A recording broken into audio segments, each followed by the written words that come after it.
Olá, pessoal! Estamos aqui em mais um programa Mindset, 205 programas indo para o 5º ano a partir de março. Muita satisfação. Hoje eu estou com o André Piccoli, CEO da Safe Park Estacionamentos, um administrador, um empresário visionário que tem um desafio muito grande para bater um papo aqui sobre estratégias de inovação na gestão de estacionamentos. Todo mundo precisa desse negócio aí. E as grandes revoluções que estão fazendo. Queria agradecer a todos vocês, lembrando que todo o nosso programa vai ao ar sempre às quintas-feiras, às 16 horas, transmitido para mais de 196 países pelo canal 160 da Soul TV ou pelo app do PoWeStream TV, de Porto Alegre para o mundo, né? Sempre lembrando que o mais importante para nós é você. Porto Alegre, PoWeStream é uma TV de Porto Alegre que leva para você conteúdo de qualidade na palma da sua mão, onde e quando você quiser. Apoie o Shopping Total há mais de 20 anos, presente a cada momento. Ambientalize, quando o ambiente está bom, tudo fica melhor. Home 7200, tudo para a sua casa. E os nossos patrocinadores, a Método Soluções de Engenharias e agora a Bem Medical Soluções em Saúde. PoWeStream é um canal de comunicação que está disponível em várias plataformas, também no Instagram, no LinkedIn, em todas as plataformas das redes sociais. Assine nosso canal, ativando as notificações e clicando no sininho. Caso você queira patrocinar, nos procure que está um bom negócio.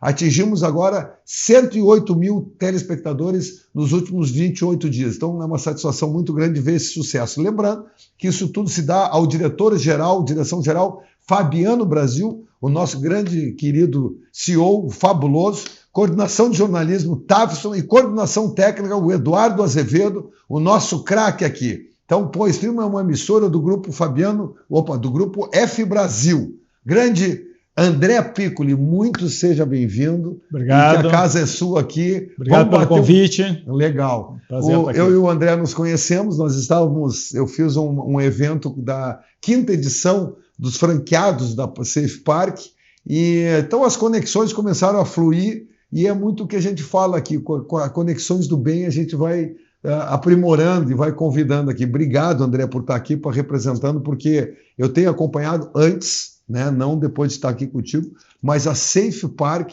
tem aumentado muito e tem uma qualidade no seu serviço prestado que é meio fora do comum, assim.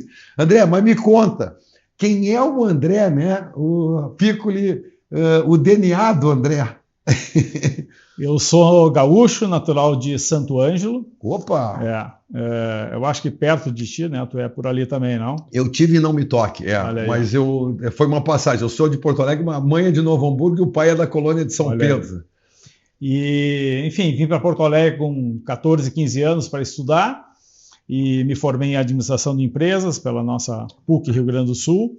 E na sequência, logo após eu me formar, eu já montei o projeto da Safe Park. Eu fui muito precoce nisso, eu tinha 21, 22 anos. É mesmo, né? E fiz o projeto todo de conceber uma rede de estacionamento. Na verdade, eu já nasci com essa ideia. Eu não criei um estacionamento, eu já fiz o projeto, eu queria ser uma rede. Cara, eu lembro até hoje que a minha assessoria de imprensa conseguiu uma matéria para mim, acho que na Zero Hora, naquela época, em algum jornal, e eu disse para a jornalista que chegava a Porto Alegre a rede de estacionamento Safe Park. Eu tinha um... Sensacional, eu acho muito interessante porque... E ainda mais hoje na era de inteligência artificial, mas vamos falar do marketing, né? A minha mãe tinha uma expressão, mãe muito religiosa, filha de Maria, o pai Vicentino, e ela dizia o seguinte: meu filho, é feio mentir, mas uma tochadinha de vez em quando dá para dar. E aí eu digo, mãe, mas o que é uma tochadinha? Ela disse, não, é quando tem uma ideia, uma imagem na frente e tu sabe que tu vai construir isso. É isso, eu não menti. Eu disse, está chegando a rede de estacionamentos em parque. E aconteceu. Parabéns, né? Quantos números nós estamos hoje?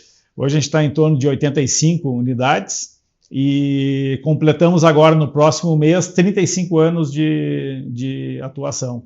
Tá? Nós nascemos em 1991, tá? Aqui em Porto Alegre, um estacionamento muito pequeno, 19 vagas, um terreninho pequeno, bem próximo da minha casa. Enfim, e a evolução daí a gente acompanhou aí ao longo dos anos, a frota cresceu um monte, muitas mudanças no hábito das pessoas, Algo ruim para nós, mas que acabou, de certa forma, ajudando um pouco, foi o crescimento da insegurança. Sim. Porque aí eu sou vítima também, também disso. Então, isso também ajudou o setor de estacionamentos a se desenvolver um pouco. E, enfim, muita coisa aconteceu nesses 35 anos aí de existência. Pois é, tu falou isso aqui ontem, aliás, no programa que está indo ao ar a semana passada, que foi ao ar semana passada. Nós estávamos falando sobre isso, essas coisas vão acontecendo e são aleatórias, a coisa vai acontecendo e tu tem que saber dando um jeito, o que beneficia um muitas vezes prejudica o outro, mas a vida é assim. A gente foi super pioneiro quando eu iniciei, eram muito poucos estacionamentos na cidade de Porto Alegre, basicamente eram aquelas garagens grandes, antigas que existiam no centro da cidade, e não existia estacionamento nos bairros, era algo super raro assim. E a gente entrou com esse conceito, a gente começou a criar o serviço de manobrista que não tinha também. Enfim, a gente foi pioneiro em várias práticas de mercado aí que não existiam até então em Porto Alegre. A gente foi uma das primeiras marcas aí a se consolidar. Na verdade, as garagens que existiam até aquele momento, elas eram marcas individuais, assim. E nós criamos um conceito de rede. Um conceito de marca, de padronização da linguagem visual, da comunicação, dos uniformes, e isso meio que revolucionou assim, o nosso setor. Não, é perfeito. Mas voltando, André, né? Aqui eu fiz a cola no chat GPT aqui, que eu estava comentando, que a gente tem usado. Isso é bom e ruim, tem que olhar, mas saber lidar com esse negócio. Quem é o André, além de ser o presidente da Safe Park, né? Além, o que tu gosta de fazer, a família, como é que tá? Quem é esse cara aí que... Cara, eu sou um cara inquieto, como eu te falei, eu comecei a empreender muito cedo. Na verdade, eu comecei a empreender, entre aspas, na faculdade. Eu vendia botas na faculdade. Negócio super inusitado, bota de gaúcho, aquela bota cano alto e tudo mais. Eu tinha um grande colega e amigo que ele era de Soledade, e Soledade naquela época era famosa pelas fábricas de botas. E ele disse, cara, quem sabe a gente traz bota de Soledade e a gente vende aqui na faculdade. E eu topei. Eu fiquei fazendo isso 3 anos. Eu era conhecido como André das Botas na PUC. André das Botas. Eu estou lembrando agora que tem um grande colega meu, que é o odontologista, que é o Cássio Selaime, que hoje tem as facas. Né? E o Cássio da faca. E toda a família, porque tem o Emir Selaime, tem o Amir Selaime, tá uma turma de médicos, tem os filhos que são médicos. E agora todo mundo chama antes, Selaime, do dentista, do dentista. Do dentista, do não sei o que. Hoje não, é o parente do cara da faca. Ele disse que mudou, revolucionou a família, esse negócio. Mas então era o André das Botas. André, fazendo uma conexão aqui, eu fui jogar futsal, eu fui jogador de futsal, e eu fui jogar em Novo Hamburgo. E aí eu também, nessa questão de empreendedorismo, né, porque eu nasci, o pai e a mãe vendiam um piano em casa, né? E chegamos a ter 40 pianos. Então é um papo longo esse aí. Mas quando eu fui jogar lá, eu comprei e comecei a fazer uns chinelos. E a minha marca era Footwave, pé na onda. Olha aí. Eu fazia uns chinelos tamanco, chinela de dedos tamanco, e vendemos 6 mil, mas aquilo dá um trabalho do cão, né? E aí depois a vida me levou lá para a região de Não Me Toque e Santo Ângelo. Visitei muito Santo Ângelo lá na URI. O pessoal da BRH, o Foguinho de Santo Ângelo e a turma toda me chamavam bastante para ir lá e fazer as palestras lá na URI da turma bacana. Então, cara, muito legal, estamos se sentindo em casa aqui para se conhecer um pouquinho mais. Então, eu aí fundei a Safe, cara, aí fiz mais um monte de empresa, cara. Eu já empreendi muito, umas deram certo, outras não. Eu já tive empresa de salada, eu já tive posto de gasolina, eu já tive agência de publicidade, eu já tive... É mesmo? Cara, um monte de coisa. Eu montei a primeira distribuidora de produtos orgânicos do Brasil, quando ninguém sabia o que era produtos orgânicos, em 2000. Eu montei a Organa Distribuidora, que trabalhava exclusivamente com produtos orgânicos. Só que eu falava essa palavra e ninguém sabia o que era. As pessoas, mas o que é um produto orgânico? Eu estava muito antes do tempo, entendeu? Ela durou 6 anos, em 2006 eu fechei ela e ninguém sabia ainda o que era orgânico. A onda veio depois, entendeu? André, me arrepiei, pessoal, me arrepiei aqui porque... Cara, isso é muito doido. Essas visões antecipadas. Eu também sou mente inquieta, né? Aliás, tem um livro muito bacana, Mentes Inquietas. porque a gente tem que se regular, né, André? E esse negócio é difícil, Sim. porque a nossa mente está na frente da dos outros. Não que seja uma vantagem, não. Isso é difícil, é uma característica. Eu não gosto de chamar de competência, porque eu chamo de característica, né? Já me dei bem por ser um cara proativo, alegre, entusiasmado, já me dei mal por ser ansioso, precipitado. Sim. Então é uma característica. Então essa característica de enxergar coisas na frente e ter calma, né, cara? E saber... eu acho que tu falou uma coisa muito importante, é saber terminar um negócio. Sim. Me fala um pouquinho sobre isso. Eu tinha um executivo, eu tinha time, eu tinha sede, a gente distribuía em torno de 270 e poucos produtos orgânicos, desde hortifruti, perecíveis, a linha seca, tudo, cara. O que tinha de produto orgânico no Brasil nos procuravam e nos davam a distribuição, porque a gente era o único que fazia isso. Só que vencia tudo na gôndola. Era incrível, entendeu? Não tinha o hábito de Ninguém comprava, cara. O hábito de consumo ele não existia. Não dá nem para dizer que ele era baixo, porque ele era quase inexistente. Então a gente tentou criar essa cultura, a gente tentou orientar o consumidor, mas é um momento, não era o momento ainda, entendeu? E aí a gente soube paramos a Organa, e hoje, se tu vai ver no supermercado, tem áreas inteiras de orgânicos, tem corredores de orgânicos, entendeu? Então, eu acho muito legal isso.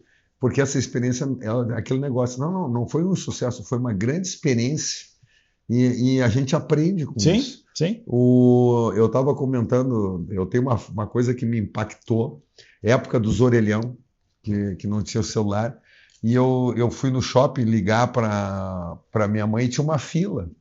E um cara na fila, uma fila gigante para telefonar. Uma fila gigante para colocar ali, e o cara não conseguia, não completava a ligação, e todo mundo inquieto. E daqui a pouco nós já começamos a olhar quem era esse cara que estava trancando a fila, e daqui a pouco o cara conseguiu a ligação e disse assim: consegui botar comida para cachorro no supermercado no Real, aqui no Shopping Guatemi. E falou essa era a grande notícia. E me deu vontade, eu digo, mas quem é que vai comprar comida de cachorro no supermercado? Cada vez que eu passo aquele negócio... Você lembra dessa história? Cara, a raiva que me deu, nós quase batemos no cara da bobagem que ele estava dizendo. Que ele estava dizendo. Ou seja, é uma visão antecipada das coisas e a gente poder conseguir concretizar. Então, a tua visão inicial, isso é uma coisa importante no mindset. A tua primeira percepção foi realmente estacionamento ali, depois, quando tu disse, vou virar um empresário. Vou virar empresário, não tem rede de estacionamentos, eu ia com frequência a São Paulo, tudo mais, e eu vi que lá isso já estava acontecendo, e eu olhei para Porto Alegre e disse, esse negócio não tem aqui, preciso trazer isso para Porto Alegre. Tu te formaste quando na PUC? 90. 1990. Em 91 eu abri a Safe Park. Maravilha. E aí foi, cara, eu acho que a Safe foi uma super pioneira.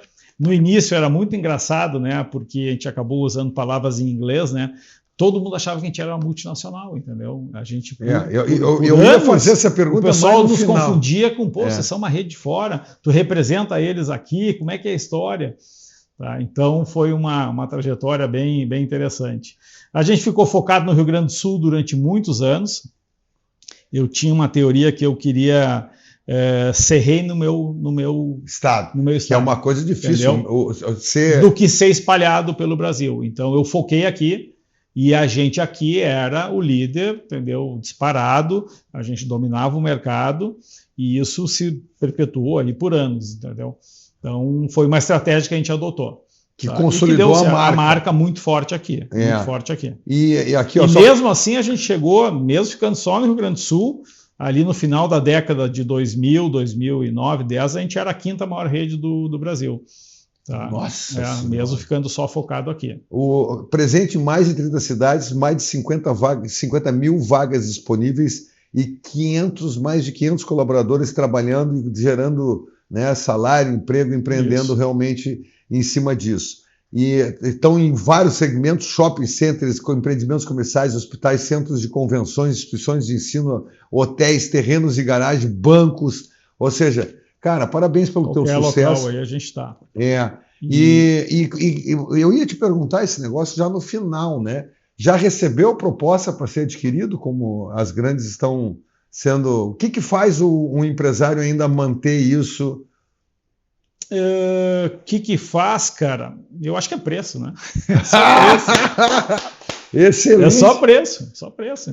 Acho que não chegaram ainda no valor que eu quero, que eu gostaria. Não, mas por muito tempo eu optei em seguir meu caminho, entendeu? A gente não escutava? Até escutava, porque eu acho que todo mundo tem a obrigação de escutar. Excelente. Mas eram propostas que eram, vamos nos unir, você fica tocando, tudo mais, não iam mudar muito a minha vida. E agora o mercado mudou. Na verdade, nos últimos 10 anos, o mercado consolidou muito. A gente tem hoje 2 grandes grupos de estacionamento no Brasil que são controlados por instituições bancárias, um deles pelo BTG e o outro pelo Banco Pátria. Então, são 2 grandes conglomerados que tem hoje, que controlam, e eles estão, agora nem tanto, mas eles já consolidaram bastante o mercado, tá? E sobrou alguns independentes, tipo eu, mas alguém no Paraná e no Rio de Janeiro, tem algumas empresas independentes ainda. Uhum. Vamos lá, uma hora vai chegar talvez o valor. Eu acho que aquele negócio, né? Parabéns, né? Porque tem uma coisa que a gente fala, né? E o pessoal fica preocupado quando fala sobre isso. Não. Se for vai ser melhor para todo mundo, inclusive para quem trabalha. Se for para fazer um negócio, eu não vou fazer um negócio que não seja bom, que é bom para mim, tu Thiago. Não, vai ser melhor para ti ainda, Sim. Porque eu vou cuidar disso na relação. Afinal de contas, um pai cria o filho para o mundo. E se a empresa é um filho, que é um filho teu, essa tua ideia, ela tem que ser colocada para o mundo. Se o mundo, se horas ela tem que sair de casa. Aliás, isso é uma coisa difícil de entender, né? Das pessoas perceberem e abrirem a sua cabeça para isso. O verdadeiro pai vai ser quando o teu filho disser: não vou passar o Natal contigo em casa. Ali tu foi pai. Né? Porque ele fez. Agora, se ele nunca mais quiser passar o Natal contigo em casa, aí tu falhou. Aí tem um problema. É verdade. Então, é a mesma coisa que um professor, né? O professor ele tem que ensinar para o outro não precisar mais, cara, vai-te embora que eu já dei tudo. Só que o ser humano ainda quer ser, ele fica preso, né, André, em relação a isso. Mas tu tem essa visão. E eu gosto muito da comunicação organizacional, no doutorado que eu fiz. Foi falado sobre isso. Só quando tu admite a morte, tu dá valor à vida. E nós tivemos uma entrevista ontem. Vocês receberam o livro do Fábio Jacques, ele veio da Itália. Até postei nas redes sociais a foto. O Fábio Jacques, ele escreveu o Gaia, Gestão através das ideias atratoras, né? Ou seja, as pessoas têm que estar conectadas em ideias. Isso é uma coisa muito rápida que precisa ter. Mas tu disseminar, me conta um pouquinho como é que é disseminar essa cultura, porque eu vi um material aqui, cara, o material tá muito bom, né? Tu que já teve agência de marketing, está explicado, tá? O material da Safe Park, olha só, tá? Tá muito bem ilustrado, tá muito bem detalhado para as pessoas entenderem, e os parceiros, como é que essa juntar outros parceiros de software, para se aproximar. Eu tenho uma ideia, a gente tem falado muito sobre isso das startups. Gurizada, eu tenho uma ideia, ou tu tem um problema. Como é que tu tem trabalhado essa aproximação de... Porque lá na palestra... Olha, antes de existir essa onda de startups, muitas coisas a gente acabava resolvendo internamente. Nós criávamos pequenos projetos, pequenas empresas dentro da Safe, entendeu? Então eu fazia minha manutenção, eu fazia minhas instalações, eu desenvolvia software, coisas que eu não conseguia comprar no mercado, eu acabava fazendo internamente. A gente foi super pioneiro em várias coisas, né? Eu quebrei uma barreira de mercado no início, as pessoas não estavam acostumadas a pagar estacionamento. Quando a gente chegou em várias cidades, cheguei em Pelotas, cheguei em Caxias, cheguei em Passo Fundo, ninguém pagava estacionamento. Então a gente teve que romper essa barreira também, e às vezes quando pagava eram tarifas irrisórias. E aí também a gente também criou uma cultura de explicar o que é a tarifa, o que ela compõe, o que ela te dá de direitos. Então foi um trabalho de formiguinha que a gente foi fazendo. Ser pioneiro tem isso, né? Você tem que construir um mercado que não existe, né? Nós, ao longo desses anos aí também valorizamos muito o lado humano. Então eu tive um time comigo desde o início, que ficou mais de 20 anos comigo, que foram determinantes no nosso sucesso. Eu reconheço isso e acho que eu cheguei onde eu cheguei porque eu tive um time comigo.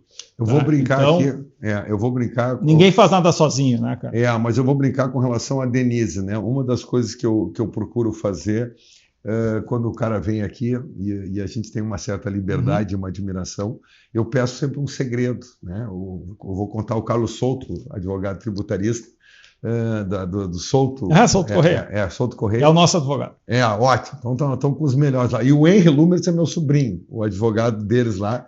O Souto, o irmão dele, conhece toda a família, desde o promotor de justiça, o César Souto, que foi casado com a Andréia Druck da Habitasul. Então, essa turma toda. E o Souto, quando eu trouxe ele aqui, eu perguntei para o irmão dele, cara, me conta uma coisa que ninguém sabe. Ele foi campeão mundial de declamação de trovas. Né? O César Adil? Não, é o César Adil. Didil. O Didil, tá? Não o César. O Caco. O Caco? O Caco foi. Pô, eu tô descobrindo isso agora também. E aí eu cheguei aqui no final da entrevista, eu digo, então me declama uma poesia. E ele largou uma poesia aqui, disse que o cara que nunca sofreu, que não sei o que, não é homem. Ele simplesmente foi vendo. Cara, foi homem, arrepiei também. Então, porque o Didi, o César Adil, Didi... É o artista. É o artista, né? Nato. Vou seguido para lá, um grande beijo. Agora... Aquele homem, eu acho bacana essa turma aí. Ele foi meu colega de mestrado. Primeiro ele teve a Unibind, depois ele teve... eu e ele fomos sócios da Uniazul, franquia da Azul, lá em Itajaí. Sim, que ele abriu um negócio de logística lá. Que era comigo. Tá, olha que o mundo é pequeno. E depois a gente conseguiu passar, né, aquele momento. Mas o que eu ia comentar a respeito disso são essas conexões, né? André, cada vez está mais forte e esse mundo, ainda essa conexão tem trazido muitos negócios para vocês. Como é que vocês têm feito isso? Isso é a base do nosso negócio. Relações duradouras é um dos nossos valores. Lembrei que eu ia falar, tá? Eu pedi para a Denise contar um segredo teu, tá? E ela disse assim, eu não tenho segredo com ele. Não tenho segredo, aí. Tá? Então, parabéns, beijo, Denise. Que resposta. Porque tem um brasileiro agora, que são os caras de design, de desenho, que tem, agora me fugiu o nome dele, tem um negócio assim, nós temos grandes projetos, o cara fez o Rei Leão, o último filme, né? E aí clique nos nossos grandes projetos, né? Aí tu clica ali para tu conhecer os grandes projetos, eles dizem grandes projetos, mas é sigilo. Eu achei sensacional. Não, grandes projetos é sigilo. Então é muito bacana isso, né, André? De tu poder lidar, mas com alegria, com leveza. Tu é um cara leve, cara. Eu sou leve. Na gestão, nas coisas. Eu sou leve. Eu acho que tudo na vida tem solução. Ok, a gente tem problemas ao longo do dia, quem não tem, entendeu? Mas tudo se resolve, né? Acho que não existe nada que não tenha solução, né? Talvez só a morte é algo que não tem solução. O resto tudo vai ter uma solução, seja boa ou seja ruim, mas ela vai ter uma solução. Então eu sou um cara super tranquilo com relação a isso. Eu tenho uma resiliência muito boa. A pandemia foi muito forte para nós. Pois é. Eu acho que nos meus 35 anos aí, eu estava com 30 anos de empresa, eu completei 30 anos uma semana antes da pandemia, e foi o pior momento para nós, né? Foi o meu momento mais tenso como empresa, foi a pandemia. Então, algo que não foi relacionado à concorrência, a mercado, a nada disso, foi um fator externo que nos afetou muito, né? Porque pensa assim, ó, ninguém sai de casa para comprar estacionamento. Estacionamento é um secundário. A pessoa vai no dentista e ela precisa estacionar, ela vai na loja, ela precisa parar, ela vai no shopping, ela precisa parar. Então, a motivação de comprar o nosso produto, ela é gerada por um outro atrativo. Sim. Tudo parou no mundo, entendeu? Então, não existia esforço de venda que eu pudesse fazer que mudasse meu cenário. Caiu, o que caiu? 90% mais? 94%. Cara... Eu dependia... Quebrou as pernas, assim, veio um negócio... A perna e todo o resto. Só os narizinhos de fora. Eu dependia da economia se movimentar para a gente voltar a atuar. Porque fechou a feira, fechou o show, fechou o cinema, fechou o restaurante, fechou o escritório, fechou tudo. A única coisa que mantinha um certo movimento era hospitais, eram nossas unidades de saúde. eram as coisas que conseguiam ter algum movimento ainda. Muito reduzido, mas que tinha algum movimento. Então, 90% do meu time estava em casa, entendeu? Todo mundo estava em casa, ninguém saía. Então, foi muito desafiador, muito mesmo. Eu vou fazer uma analogia aqui, né, que eu gosto, que eu acho que tu citou a pandemia, e, na verdade, tu foi entubado e voltou. Eu vou usar essa analogia. É isso aí. E é interessante isso, porque eu trabalho com algumas empresas de varejo, já trabalhei, né? Lojas Colombo, a gente fez projetos gigantes lá dentro, supermercados, Zafra e Angeloni. E aí tem um case que eu gosto muito, que é o case das lojas pernambucanas, né? Que é aquele, cara, Pernambucana, a maior rede do Brasil, aquele negócio foi indo. Bom, eu disse assim, cara, quando tu tem um problema, o que o corpo faz? Tu começa a tomar injeção, remédio já não adianta, e depois tu vai via negócio. Quando não dá certo, tu vai amputando as partes, porque vai ter que ficar só o corpinho. O cara tá lá, só o esqueletinho, e voltou. E é possível. Né? Eu sou presidente dos dependentes químicos, eu vejo o cara sair do underground da sociedade, o cara é um zumbi e alguns conseguem se recuperar. Ou seja, cara, dá. É aquilo que tu falou. Tu tem que ter calma, muita resiliência e poder fazer isso. E ter gente contigo, ter time. Porque eu acho que lealdade. Sozinho, Calil fala muito dessa frase para mim, ele chama-se Chicão, lealdade. A gente tem um pacto, eu e o Calil, de jogar. Eu era goleiro de handebol, ele era o centroavante no negócio. Cara, era o seguinte, era lealdade. Se tu defender, eu faço. É isso aí, bom. Isso aí. Não toma gol que a gente resolve lá na frente. Que eu lá na frente, jogamos 3 campeonatos brasileiros adultos de handebol com um time que era um time medíocre, assim, medíocre não, pessoas de fora que se reuniam e desafiavam o campeão brasileiro, que era Santa Maria. Né? Então, tu falou muito sobre essa questão do time, o teu time que está ali de corpo e alma, né? Muito. E eu vou te dar mais um elogio, tá? O foco que eles têm. Então, eu volto e meia, estou em contato com eles, porque a gente fez isso aqui. Normalmente, eles estão fazendo alguma coisa, eu tenho uma agenda bem forte, que eles se autodesafiam, porque dá para ver que eles querem demonstrar essa entrega para ti, tá? Mas sempre me dão um retorno no momento certo. Tá? Que bom. Então vou transmitir para a equipe assim. Eu acho que isso é uma coisa bacana. Chicão, e aí depois da pandemia, quando a gente estava voltando a respirar, quando tinham tirado o tubo aqui, vem enchente. Quantos estacionamentos estavam além da sede?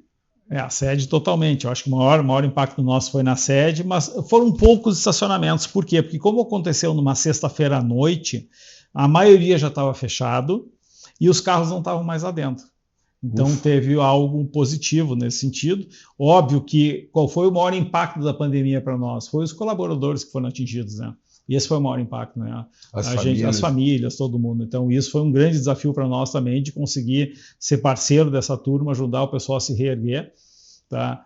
E também a cidade parou novamente, né? Então, se a gente estava já começando, veio um impacto, aí fecha aeroportos, para as feiras, para tudo de novo, né? Tem consequências aí que duraram quase 6 meses. Aí hoje os principais clientes que tu tem? São hospitais, são... O aeroporto é de vocês? Não, o aeroporto não é nosso. Foi já? Não, o aeroporto a gente teve durante 20 anos fora, na frente ali. Na frente, o Aerosafe Park ali. Que eu fechei uma semana antes da pandemia. Eu fechei em fevereiro de 2020. Cara, mais sorte que juízo. E uma semana depois veio a pandemia. Mais sorte que juízo. Mais sorte que juízo. Né? Não sei se tu acredita numa entidade superior, né? Como é que tu professa a tua fé. Cara, eu tenho espiritualidade, eu acho que eu sou um cara aberto à espiritualidade e eu acredito em tudo. Tá bom. Eu não duvido de nada. Que ótimo, André. Parabéns, né? Porque espiritualidade te ajuda, entendeu? Religião é religar, né?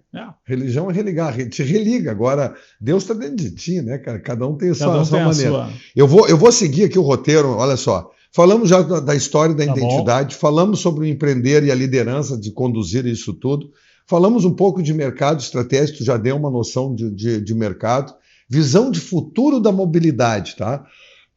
Cara, Uber,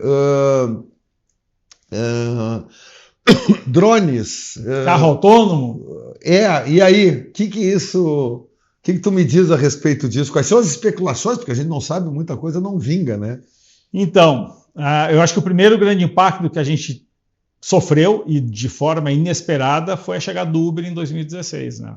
Isso veio de uma maneira super rápida, que a gente não esperava isso, foi uma inovação que surgiu muito rápido. Ela nos afetou, entendeu? A gente teve aí nos anos de 16, 17, 18 aí uma queda de 15%, 20% nos nossos movimentos, mas logo isso se autorregulou. Eu diria que hoje isso faz parte da mobilidade urbana, é mais um eixo da mobilidade urbana junto com o estacionamento, então isso está estabilizado. Estacionar sempre vai continuar existindo. Eu diria para ti assim, talvez tenha um pouquinho mais, um pouquinho menos, mas a gente faz parte de um complexo. A mobilidade urbana, elas são vários eixos que compõem ela. É o transporte coletivo, o transporte individual, o Uber, a bicicleta, enfim, várias coisas compõem a mobilidade urbana. Não tem como viver sem estacionamento. Não existe, entendeu? Sim, nos grandes centros, não existe, sempre vai ter. Sempre vai ter, porque vai ter aquela pessoa que quer ter a privacidade do carro dela, vai ter a pessoa que quer dirigir o carro dela. Tem gente que é apaixonada por carro. Todo mundo diz que a paixão do brasileiro é o seu carro, né? É verdade. E não é só aqui, em vários outros locais. Então, ok, a gente vai se adaptando aos negócios. Eu vou dar um exemplo para vocês. Uma das áreas que eram muito fortes na nossa empresa, durante anos eu fui líder, era a área de serviço de manobristas em festas e eventos, em restaurantes, em bares. A gente fazia 3, 4 por noite, isso era muito forte. Hoje acabou. Por quê? Porque veio a lei seca. Não foi nem fator de mobilidade, veio uma lei seca que diz o seguinte: ninguém pode dirigir estando consumindo bebida alcoólica. Sim, ninguém mais vai numa festa de carro, todo mundo vai de transporte coletivo. Esse serviço acabou. Ok, a gente se adaptou de outro jeito. Então, às vezes é um fator externo à mobilidade que vem e muda um hábito de consumo, né? Então, tu vai num casamento hoje, tu vai de Uber, entendeu? Tu não vai de carro. Por quê? Porque tu quer fazer um brinde, tu quer tomar um espumante, um vinho, e tu acaba não usando o teu carro mais. Antigamente não se pensava num casamento sem serviço de manobrista na porta. E essas decisões, desses impactos, rapidamente, qual vão ser as consequências? Tem que ser muito rápido, né, André, para poder perceber isso e conseguir se adaptar, né? É aquele negócio, porque o ser humano primeiro vem a parte da negação, né? Tu já não tem mais essa negação, tu com 35 anos de experiência, diz assim, vai impactar. Tá vai impactar. Então chama o pessoal, vamos reunir aqui, ó.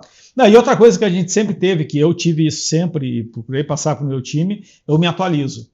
Então, assim, eu acho que eu fui um dos pioneiros, eu diria que eu fui um pioneiro em participar de feiras fora do Brasil. Eu, desde 95, eu participo anualmente de congressos nos Estados Unidos e na Europa. Boa. A nossa categoria lá fora ela é muito forte, ela é muito maior que o Brasil. Tanto é que os players são mundiais, né? Mundiais. E existem anualmente feiras em todos os países. Se eu digo assim, se eu quisesse, eu passaria o ano viajando, visitando congressos e feiras do meu setor. Mas a gente acaba escolhendo, então eu participo muito, eu interajo muito, eu assino revistas, publicações, livros. Então a gente está sempre acompanhando as tendências aí do que acontece fora. É uma pergunta que eu gosto de fazer, né, que eu digo para os meus alunos: pessoal, vocês têm que perguntar, professor, onde é que o senhor aprende? Quem é o teu professor? Pô, tá aí, né? É isso. Então, eu digo, cara, eu estou em vários conselhos, em vários segmentos, na engenharia, o pessoal do software, o pessoal dos hubs social, eu participo do Fronteiras do Pensamento. Cara, é isso aí. Isso. É um somatório, não tem uma fonte. Não. É um somatório de conhecimentos pequenos que tu vai adquirindo e que formam um grande conceito. Mindset, um grande mindset a respeito disso, e tu tem que estar sensível aqui. André, só para tu ter uma ideia, nós já estamos há 35 minutos aqui conversando. Mas deixa eu só dar um outro fator aí. Por favor. E aí, ao longo dos anos, eu fui um cara que sempre acreditei no associativismo. Obrigado. Então, eu fui fundador do sindicato da nossa categoria aqui no Rio Grande do Sul, que é o Sindeparc RS. Eu e um colega, o Francisco, a gente fundou isso em 93. Eu tinha 2 anos de empresa. Presidi ele por mais de 6 gestões aí. Francisco, outro tanto. Hoje eu estou totalmente desvinculado. Conseguimos passar o bastão e tem uma geração nova vindo aí tocando o sindicato.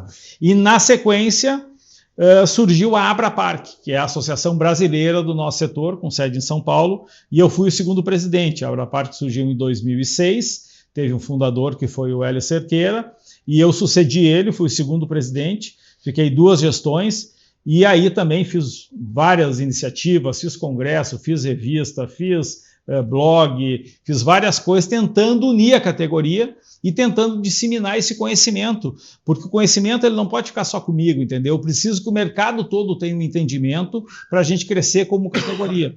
Então, esse era o desafio de tentar botar todos os meus colegas juntos, e eu sempre digo isso, né, cara? O meu concorrente, ele é meu colega, antes de ser meu concorrente, entendeu? Concorrer é correr ao lado de alguém que ganha o melhor, né, cara? Entendeu? E eu gosto muito dessa figura, porque em alguns esportes, quando o cara skate, o cara consegue fazer, os caras um vibra pro outro, se abraçam depois, entendeu? Porra, cara, tu conseguiu fazer a manobra. Porque... não, eu não converso com o concorrente. Que bobagem, tu tem que conversar com o teu concorrente, tem que ser amigo do teu concorrente, aliás, entendeu? Isso é uma coisa que a gente tem, que eu tenho falado, mas realmente causa um impacto. O teu concorrente devia participar do teu planejamento estratégico num determinado momento, né? É melhor tu saber o que ele pensa, como ele pensa, o que ele interage, Nunca tinha pensado nisso. Até nisso, né? Num momento, traz os concorrentes para discutir a posição. O macro, talvez o macro, exatamente, né? O macro ambiente do setor. Ele não precisa entender a minha estratégia pequena, mas o macro talvez ele possa colaborar. E outra, aonde a gente vai se proteger junto contra os outros. Isso. Né? Isso, por exemplo, agora está vindo uma reforma tributária. Nem me fala. Entendeu? A categoria deveria estar unida em torno disso. A gente não está unido, entendeu? Cada um está trabalhando, tentando ver do seu jeito. Mas aí o teu exemplo seria fantástico. Isso poderia estar no planejamento estratégico do setor, onde todos estariam trabalhando junto para tentar entender isso e tentar brigar pela categoria em algum... E eu já vou dar uma dica aqui, que vai ser um dos entrevistados esse ano. O Chamum, tá? Que tem o escritório Chamum Empresarial. Ele, o filho dele, o Diogo, trabalhou, eu indiquei ele tem ali na Dona Leopoldina, tem um escritório do Centro Empresarial Chamum, ele foi presidente do SESCOM, e é um grande cara, e eu tenho conversado com ele, e ele disse assim, cara, Chico, a área de contabilidade se ralou, porque vai ter um impacto em todo mundo, então nós vamos ter que trabalhar o dobro, porque tem que fazer um antigo e um novo, só que isso aí vai ser repassado, cara. E a tributação pegou eles também, muito forte. Entendeu? Muito forte. Então, assim, cara, eles disseram, cara, o nosso negócio vai ter que ser reinventado. Então, ele está fazendo, ele está montando uma estrutura, inclusive, de podcasts da área contábil, né? E ele disse, não, eu quero ir lá para aprender um pouco com vocês. Eu digo, cara, vem, cara, não tem problema, não tem aquele negócio, que tu vai criar um outro. Cria, cara, faz bem para todo mundo, não tem. Como é que é? Eu gosto muito do conceito da RBS, né? Porque eu fui professor da PUC de empreendedorismo lá, por isso que eu tô brincando. Eu saí em 80. Nós saímos, quase formamos junto lá, André, porque eu também me formei lá pelos anos 90, por aí da PUC lá. E agora começa a vir os flashbacks, né? Aquela coisa toda.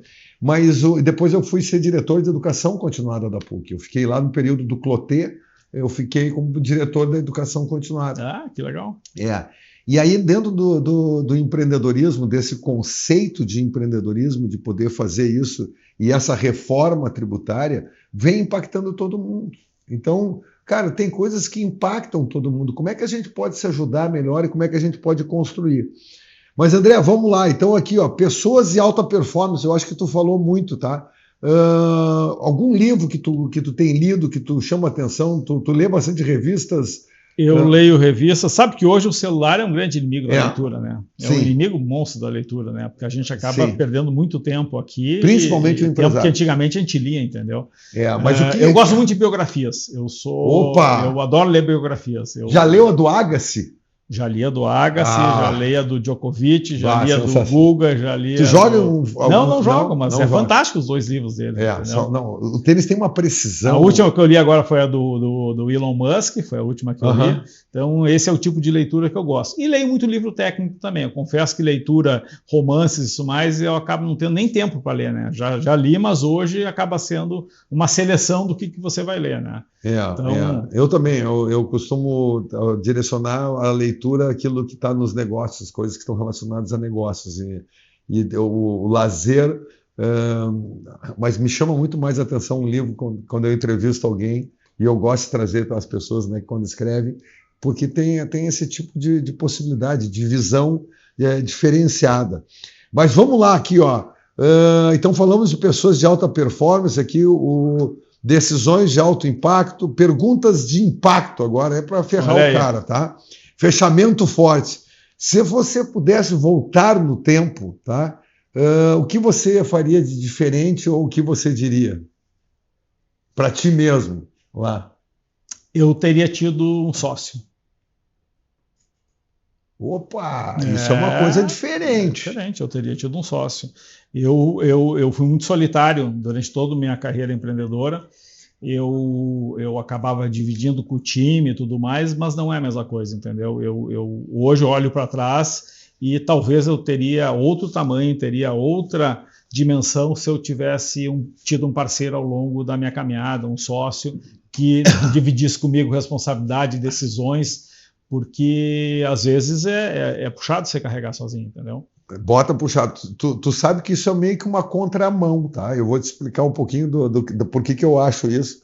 Porque todo mundo fala, né? Aliás, palavras do Jorge Aita, da Santo Antônio, tá? Ele esteve aqui, meu amigaço também, né? Meu centroavante.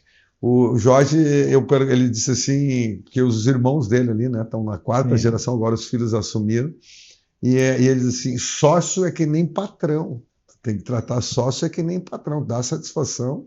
E ele tem que me tratar que nem patrão, meu sócio. Então ele diz que para funcionar isso em família, trata sócio que nem patrão. Então eles pegam os irmãos, nós estamos fazendo isso, nós estamos fazendo aquilo. Tu tem que dar satisfação. Eu tive um sócio que foi minha irmã. Ela foi minha Opa. sócia durante um bom período da Safe Park, mas ela não era atuante. Sim. Entendeu? Ela tinha a carreira dela, jurídica, ela é uma grande advogada, tudo mais, então ela era um apoio, mas ela não participava do meu dia a dia, entendeu? Sim. Ela me ajudava em algumas decisões importantes, tudo mais, ela estava sempre ao meu lado e sempre disponível. Ela foi uma sócia nota mil. Mas eu falo de um sócio para o dia a dia, entendeu? Um sócio não, entendi. Realmente que dividisse a operação. Isso aí. Que dividisse as broncas do dia a dia. Tá? Eu tive uma sócia aqui que teve um negócio que é aquele exercício que eu faço de me diz como é que tu é, né? E eu mandei para minha sócia, que era a Beatriz Canarim, um beijo para ela, e ela me respondeu no WhatsApp dizendo assim, eu te amo e te odeio, mas mais te amo que te odeio. Aí aquilo me impactou, eu fui conversar com ela sobre isso, né?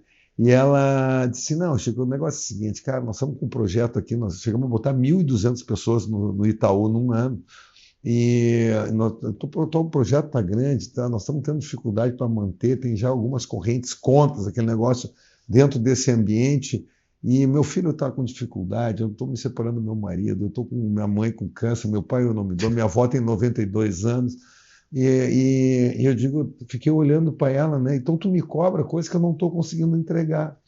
Eu digo, tá, Beatriz, mas o que tu quer fazer? Ela disse, eu quero sair. Eu digo, com uma condição.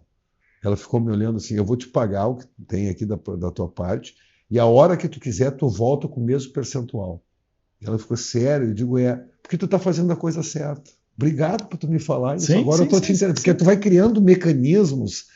Mas, André, eu acho que isso tu tem um jeito de desmascarar logo. Tu tá pensando só uma coisa, né? O teu olhar fala muito sobre isso, tá? É bacana porque o teu olhar faz a gente refletir. Isso é uma coisa bacana. Obrigado. Muito bom. Que mais de perguntas Vamos lá. Aí desafiadoras? Desafiadoras agora nos 5 minutos finais, tá?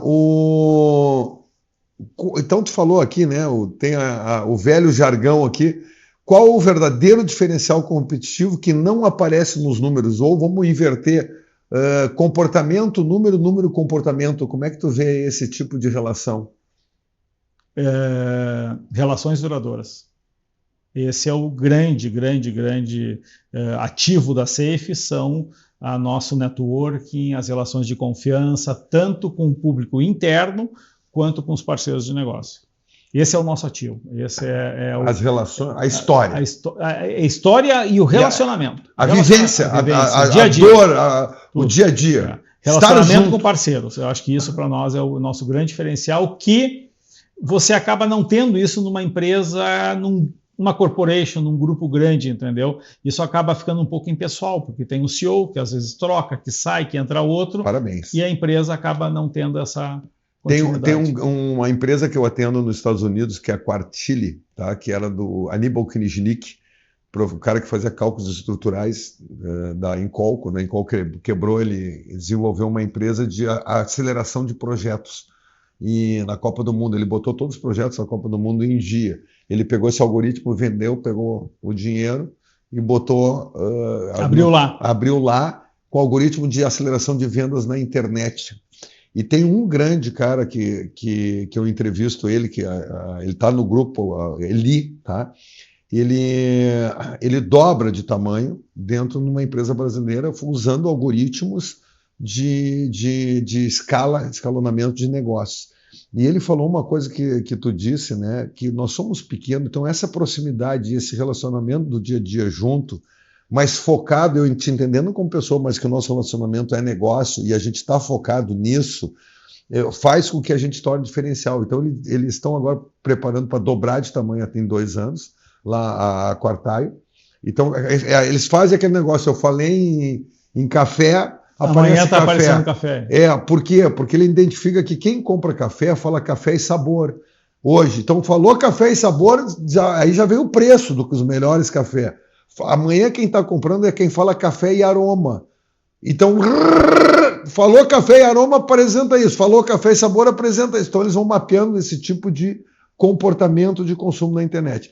E ele falou justamente isso. Ele disse assim, tu quer saber o nosso fracasso, as dificuldades que a gente passa? Eles estão há 5 anos em Nova York. É quando a gente tenta fazer o que todo mundo faz. Não.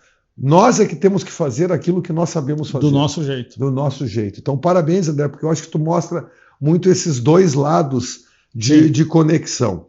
E para a gente indo, então, para o final, nos dois, para quem está nos assistindo agora, né, prosperar sobre anos, o que tu pensa para o teu futuro, para os futuros que estão próximos de ti, como é que tu lida com...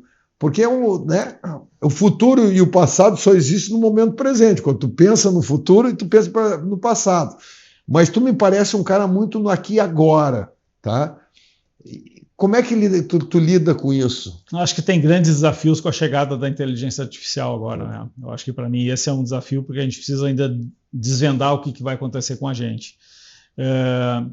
E cada vez mais eu estou pregando dentro da Safe que a gente tem que vender uma experiência. Por muitos anos, eu acho que ainda é isso, a gente vende uma vaga, mas isso está mudando. As pessoas querem mais. Elas querem mais velocidade, elas querem mais agilidade, elas querem mais atendimento. As pessoas hoje são impacientes, se tu olhar, né? Sim. Ninguém mais suporta esperar 10 segundos, entendeu? Já vem uma reclamação. Então, para nós, o grande desafio para longevidade, pelo menos num curto prazo, é melhorar a experiência do cliente e entender o que a IA vai fazer com a gente, entendeu? O que vai mudar nas relações de consumo do nosso setor com a inteligência artificial, tá? Então, esse é o desafio.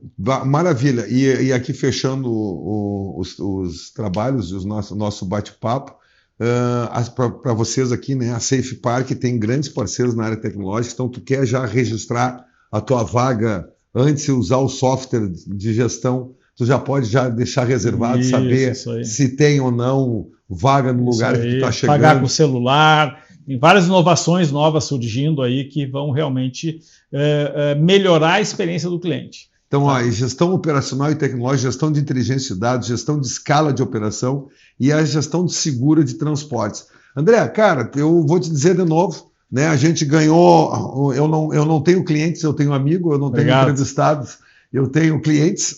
Então, eu vou dizer que é muito bacana quando a gente sabe lidar com as pessoas e sabe entender o momento de cada um. Estamos totalmente aqui, o PowerStream, totalmente à disposição de vocês. Parabéns pelo projeto, né? 5 anos, eu acho que também é desafiador. Né? Parabéns. Não, o Fabiano cobra muito disso. Então, use o nosso canal, né? Querendo associar a marca, fica o convite aqui, depois tu recebe o material, mas isso independente, as coisas tudo acontecem, eu sou muito disso, acontece quando tem que acontecer e da forma que tem que acontecer. André, muito obrigado, valeu. Parabéns. Até semana que vem, gente. Mindset, cabeça boa aí.